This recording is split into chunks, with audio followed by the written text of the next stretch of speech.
इस खबर के प्रायोजक बाय वागजी मसाले, हर चुटकी में जायका। वागजी प्रीमिक्स स्पाइसेस।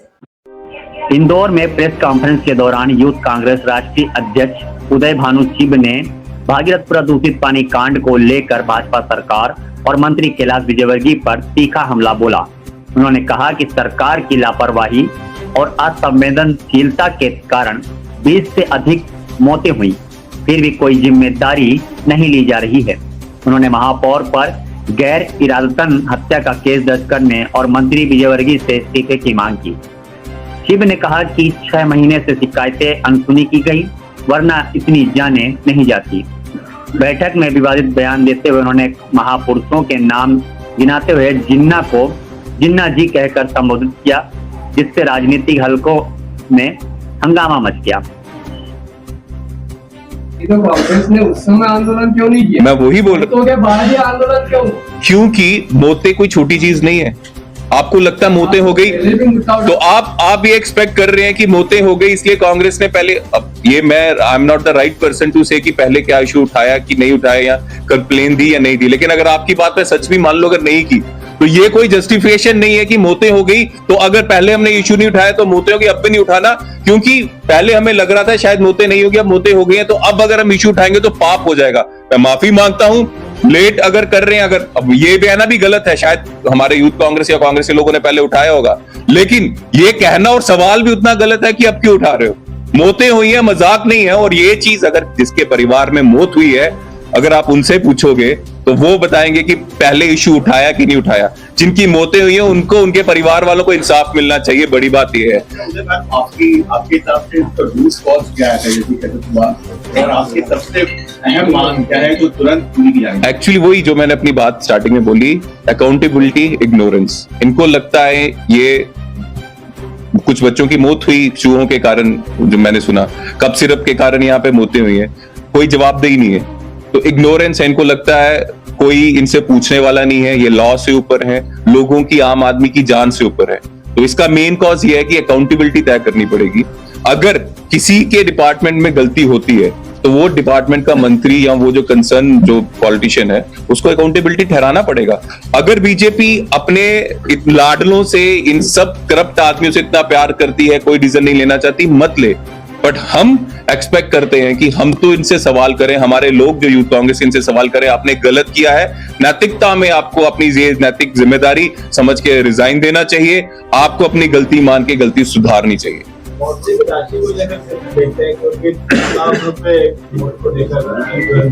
देखिए 2 लाख कम है, ज्यादा देना चाहिए, लेकिन एंड ऑफ द डे जिसके घर में परिवार का जो सदस्य जिसकी जान गई है, हम जितना भी पैसा दे दें वो सदस्य तो वापस नहीं आएगा।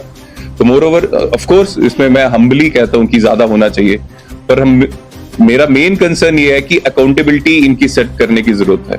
ऐसा नहीं हो सकता 20 बच्चों की मौत हो गई है और वो कोई उनसे सवाल करे, वो घंटा जैसा जवाब दे दे और उसके बाद फिर से भी वो मंत्री रहे या ये सब लोग फिर से अपना काम रूटीन में करें और फिर 6-7 महीने के बाद कोई और दुर्घटना हो जाए। ये एक्सेप्टेबल नहीं है।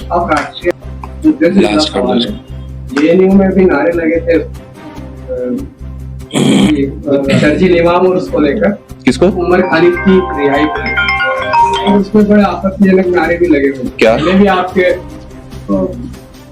मोदी अमित शाह को लेकर आपत्तिजनक नारे लगे थे क्यों? उसके पहले भी जब नारे लगे थे कि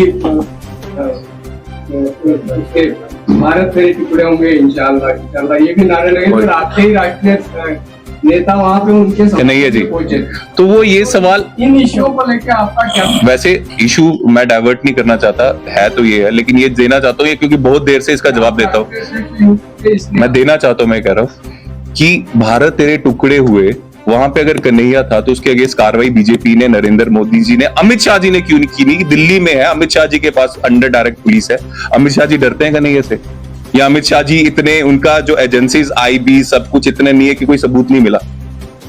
या तो आप लोग मिले हो या आप लोग खुद करवाते हो, या तो आप लोग डरपोक हो जो देश के टुकड़े टुकड़े की बात करते हैं और आप उनके खिलाफ कोई कार्रवाई नहीं करना चाहते, यहां तो फिर पूरा जुमला है, सिर्फ ड्रामा है और झूठ है। तीनों ही चीजें हो सकती हैं। सरकार आपकी, home ministry Amit Shah, home minister के अंदर दिल्ली की पुलिस और आज तक कोई केस, कोई कार्रवाई जो टुकड़े टुकड़े बोले अभी तक उसके खिलाफ हुई नहीं है। या तो सरकार बिल्कुल निकम्मी है, या फिर डरी हुई है, या फिर झूठ है। इसका 3 ही जवाब हो सकते हैं। धन्यवाद। Thank you. Attempt to murder या मर्डर का मुकदमा होना चाहिए, और सिर्फ वही क्यों? जो मुख्यमंत्री बीजेपी के यहाँ के मध्य प्रदेश के हैं, वो इंदौर के इंचार्ज हैं। इंदौर सिटी उनके अंडर आता है, उनके प्रभारी हैं। उनकी देख रेख में लोगों की मृत्यु लगातार इंदौर में होती जा रही है। उनकी नैतिकता कहां गई? तो कैलाश विजयवर्गीय जैसे जो घमंडी नेता हैं, हम तो ये सीधी बात कर रहे हैं कि इनको जवाबदेही देनी है, इनको जवाब देना है। और ये पहली बार नहीं हुआ। मेरे पास एक नोट है जो मैं आपके साथ साझा करना चाहता हूं, जो इनकी मानसिकता जो है, मानसिक बीमारी जो है वो बताता है। इंदौर में जिस तरह से फोकट के सवाल मत पूछो, क्या घंटा होकर आए हो, जो मैंने आपको बोला, ये इनका एक पहली बार ऐसा नहीं है। एक बार राहुल जी, प्रियंका जी पे इन्होंने ये टिप्पणी की, हम पुराने संस्कारों के लोग हैं, हमारी बहन के गांव में तो हम पानी तक नहीं पीते। आज तो विपक्षी नेता ऐसे हैं जो बीच चौराहे पर अपनी बहन को चुंबन करते हैं। आप में से कौन है जो अपनी बहन बेटी को भीड़ में किस करता है?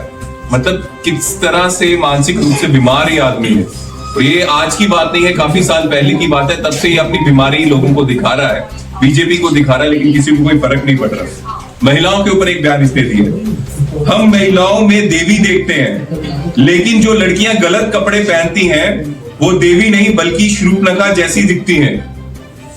एक और टिप्पणी उन्होंने पिछले समय में महिलाओं के ऊपर की है, मुझे ऐसी महिलाएं पसंद नहीं जो कम या भद्दे कपड़े पहने, मैं उनकी फोटो तक नहीं खिंचवाता।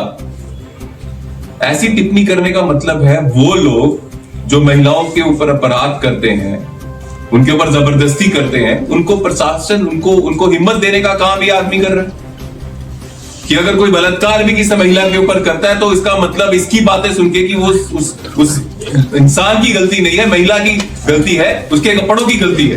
ऐसा मानसिक रूप का ये इंसान।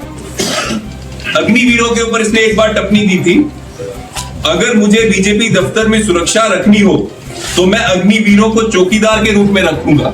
जो लोग देश की सुरक्षा कर रहे हैं, ये इंसान चाहता है वो इसकी चौकीदारी करे, जिसके कारण पूरा देश रात को चैन की नींद सोता है, ताकि वो लोग सरहद में रह के हमारे देश की सुरक्षा कर रहे हैं, हमारे देश की मां भारत माता की सरहदों को बचा रहे हैं, उनकी रक्षा कर रहे हैं, उनका मजाक उड़ाता है, उनको अपने दफ्तर में चौकीदार रखने की बात करता है। जो इंडियन आर्मी की बेइज्जती करता है उसको सर पे बैठाया इस बीजेपी ने। और इसका स्टेटमेंट है, हमें 1947 में कटी पटी आजादी मिली थी, देश को पूरी आजादी बाद में मिली। 1947 में आजादी गिफ्ट नहीं दी थी अंग्रेजों ने, हमारे बहुत से पूर्वजों की जान गई थी, उनका बलिदान था, बहुत से नेता जेल में रहे थे, भगत सिंह, सुभाष चंद्र बोस, महात्मा गांधी, जवाहरलाल नेहरू, जिन्ना जी, कितने लोग शहीद हुए, कितने लोग 12-12 साल जेल में रहे, और ऐसे हजारों सैकड़ों हैं। उनके बलिदान के बाद देश को आजादी मिली और देश को संविधान मिला। ऐसी टिप्पणी देकर हमारे पूर्वजों की, जिन्होंने देश को आजादी दिलवाई, हमारे संविधान, जो संविधान तब से बना, उस सबका अपमान किया। पर बीजेपी फिर से ऐसे आदमी को मंत्री बनाकर रखा है, और ये चलता रहेगा जब तक हम इनसे जवाबदेही नहीं मांगेंगे। मैं खासकर आपके माध्यम से मध्य प्रदेश के लोगों को और खासकर मध्य प्रदेश के युवाओं से ये कहना चाहता हूं कि हमें इन पे सवाल करना पड़ेगा। ये अंत में इनको लगता है फिर से धर्म को लाएंगे, अडानी अंबानी का ब्लैक मनी, हवाले का पैसा लाएंगे, पैसों के लालच में इलेक्शन जीत लेंगे, और उसके बाद जो उनके कर्तव्य हैं, जो सरकार के कर्तव्य होते हैं, उसका पालन नहीं करेंगे। अभी आज पता चला आकर कि 6 महीनों से म्युनिसिपल कॉर्पोरेशन में और इन बीजेपी नेताओं को कंप्लेंट्स जारी हैं कि पानी गंदा आ रहा है। 6 महीने से इसकी अनदेखी हुई जा रही है और नतीजा मौतें हो गई। आगे अब इन मौतों से ये जागे या नहीं जागे मैं नहीं जानता, इनके कर्म जानेंगे। अगर ये इस्तीफा देती है, बीजेपी इस्तीफा लेती है, तो हम समझेंगे जो मौतें हुई हैं उन मौतों की कुछ कीमत तो ये बीजेपी वाले लगा रहे हैं, नहीं तो उनके लिए एक कागजी आंकड़े हैं ये।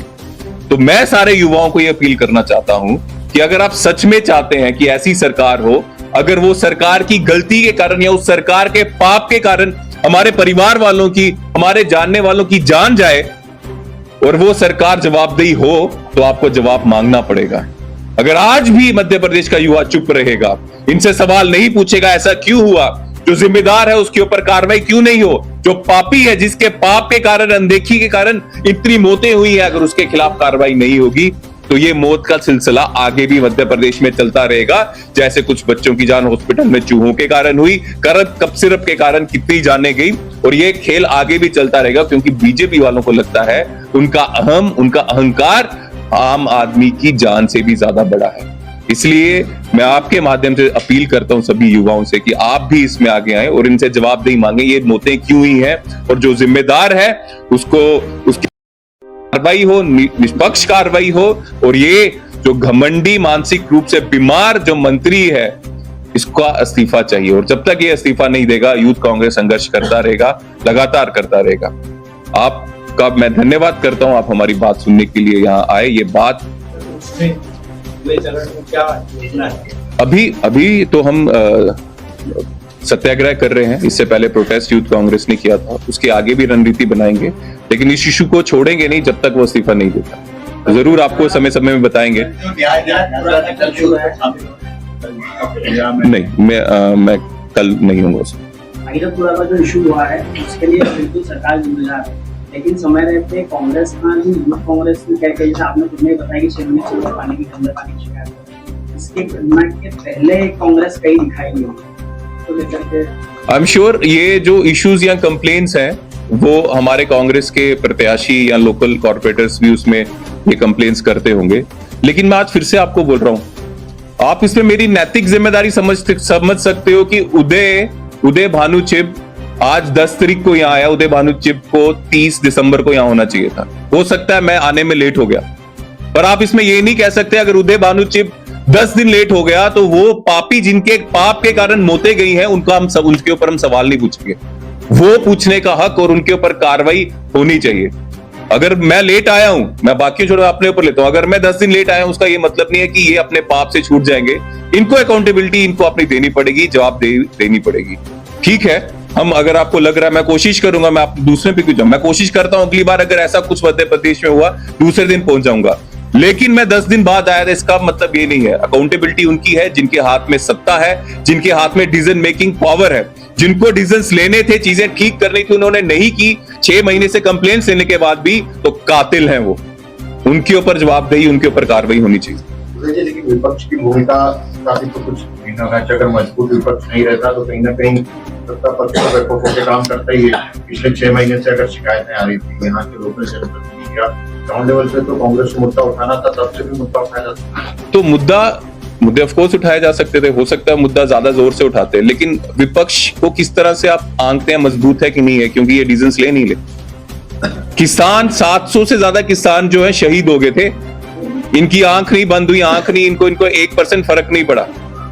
तो ऐसे घमंडी, ऐसे मानसिक रूप से बीमार लोग बीजेपी वाले हैं। जब 800 लोग देश के शहीद हुए थे तो अर्बन नक्सल का नाम दिया था इन्होंने, अगर आपको याद हो। तो बात कमजोर विपक्ष की या स्ट्रांग विपक्ष की नहीं है, बात यह है हम तो अपने सभी इश्यूज रखते हैं, और जो यहां भी बीजेपी दबाने की कोशिश देश के लोगों को करती है, हम उनकी आवाज, लोगों की आवाज बनने की कोशिश करते हैं। बात यह है कि कितने ज्यादा घमंडी लोग, कितने ज्यादा बेशरम लोग सत्ता में बैठे हैं कि इनको फर्क नहीं पड़ता। जो लोग 800 लोग, 700 लोगों की मौतों को उसका मजाक उठा के उसका अर्बन नक्सल कहेंगे, इससे ज्यादा मजबूत है, इससे ज्यादा स्ट्रॉन्ग प्रोटेस्ट कहां देखा आपने? उनका सवाल ये था। धन्यवाद विपिन जी। अहिल्या माता की नगरी इंदौर में आज हम हैं, पर बड़े अफसोस से कहना पड़ रहा है कि आज जो आने का कारण है वो बहुत दुखदपूर्ण है। 20 से ज्यादा मौतें हो चुकी हैं प्रदूषित जल के कारण, जिसकी जिम्मेदारी बीजेपी के मंत्री, बीजेपी के म्युनिसिपल कॉर्पोरेशन, इन सब की है। अफसोस ये है कि ये पहली बार नहीं हो रहा। इंदौर में, इंदौर के लोगों के बीच में ऐसी हत्या पहली बार नहीं होती जो बीजेपी की लापरवाही या बीजेपी के अपराध के कारण या बीजेपी के पाप के कारण हो रही है। कुछ देर पहले कुछ बच्चों की मृत्यु अस्पताल में चूहों के कारण हुई। कफ सिरप के कारण काफी मौतें लगातार होती जा रही हैं। ऐसी वारदातों पर अंकुश क्यों नहीं लग रहा? क्योंकि बीजेपी को लगता है उसकी जवाबदेही नहीं है, उसकी जवाबदेही देने की भी जरूरत नहीं है। और ये सबसे बड़ा उदाहरण था जब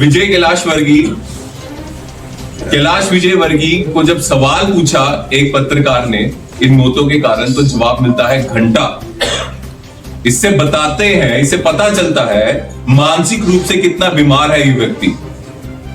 और इनको लगता है बीजेपी वालों को कि ये सीधे आकाश से सीधे आए हैं, देवता हैं, अवतार हैं और लोगों के ऊपर शोषण कर रहे हैं। लोगों का कुछ एहसान इनके ऊपर नहीं है। ये भूल गए हैं इन्हीं लोगों का वोट लेकर ये सत्ता में आए हैं और इन्हीं लोगों की सेवा करनी थी। आज अपनी लापरवाही से इन्हीं लोगों की जाने जा रही हैं। और जब इनकी अकाउंटेबिलिटी इनसे पूछे कि आपकी जिम्मेदारी है, तो ये घंटा जैसे शब्द बोलते हैं। इनसे इनका मानसिक रूप जो है, इनकी जो मानसिकता है वो दिखाती है।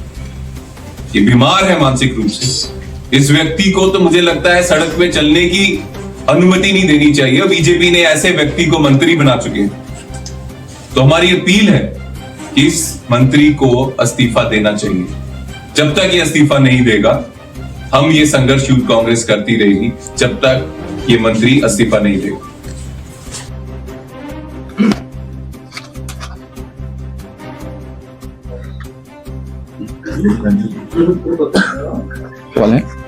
तो आपने एक बयान का जिक्र किया, कटी-पटी आजादी, उसकी व्याख्या अपन जैसे चाहे कर सकते। कटी-पटी से मतलब शायद उनका ये था कि विभाजित भारत, हमको अखंड भारत की बात होती थी, आपने अलग से भारत के टुकड़े कर दिए।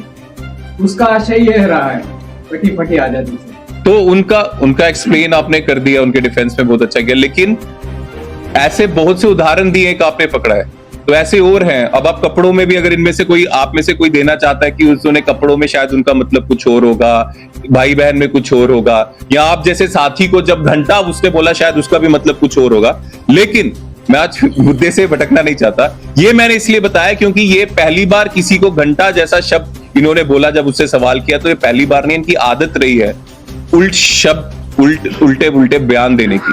और जब ये उल्टे पुल्टे बयान देते हैं और उसको चुप करके हम सह लेते हैं कि शायद उसका मतलब ये हो, या शायद हो सकता है उनकी नीयत साफ हो, शब्द गलत निकल गए हो, तो उनको ये आदत लगती है। उस इंसान को लगता है वो आम आदमी के स्वाभिमान से या उसकी जिंदगी से भी उसका अहंकार बढ़ा है। इसलिए ये मैंने बताया। सिस्टम को एक दिन में खराब नहीं होता है। सालों से जो धर्रा बिगड़ा हुआ है वही सिस्टम में आ रहा है। सरकारें आती जाती रहती, पहले आपकी थी, फिर उनकी आई, 2018 में आप लोग आए थे। तो सिस्टम तो मेरा सवाल हो जाए जी, तो सिस्टम के केवल इस्तीफा किसी के देने से क्या सिस्टम ठीक हो जाए? Credibility, accountability. यूपीए में बहुत से अपराध, अब ये स्कैम्स का आरोप लगाया गया था, जो कि सुप्रीम कोर्ट ने बाद में सबको क्लीन चिट दे दी। लेकिन क्रेडिबिलिटी, अकाउंटेबिलिटी, अब अगर लगता था तो इस्तीफा देते थे। बहुत से मंत्री इस्तीफा देते थे बाद में, जब सुप्रीम कोर्ट ने बोला कि कोलगेट हो या अलग हो या 2G स्कैम हो, उसमें कोई घोटाला नहीं हुआ। लेकिन इस्तीफा इसलिए नहीं लिया कि डर गए किसी से, या वो इस्तीफा इसलिए अकाउंटेबिलिटी होनी चाहिए। तो फिर डर ही क्या है? आपने कहा सिस्टम प्रदूषित हो गया। सिस्टम इसलिए प्रदूषित हो गया क्योंकि 6 महीने से उनको कंप्लेंट्स जा रही हैं, लेकिन कोई अकाउंटेबिलिटी नहीं है। जब तक ये लोग अपनी अकाउंटेबिलिटी नहीं मानेंगे, इस्तीफा देने से जो लोगों की जान गई है वो वापस नहीं आएगी। ऑफ कोर्स हम समझते हैं, हम इतने पढ़े लिखे हैं, लेकिन उस कुर्सी में जो अगला बैठेगा उसको ये एहसास होगा कि ऐसी गलती करेंगे जिससे लोगों की जान जा रही है तो मेरी कुर्सी चले जाएगी। ये डर तो इनको होना चाहिए। और चाहे कोई कुछ भी कहे, इसमें हम अड़े हैं। जब तक ये इस्तीफा नहीं देगा हम संघर्ष करेंगे।